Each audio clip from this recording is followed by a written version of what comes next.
ঘন সবুজ, বৃষ্টির জলে যেন আরও বেশি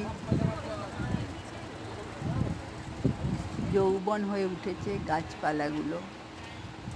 সাথে আছে মেঠো রাস্তা, জল কাদায় ভরা। দূরে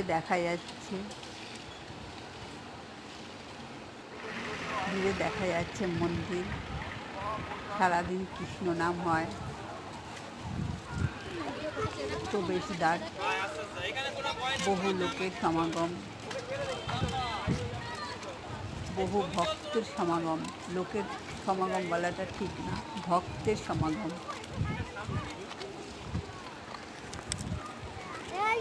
প্রাকৃতিক পরিবেশ অতি মনোরম।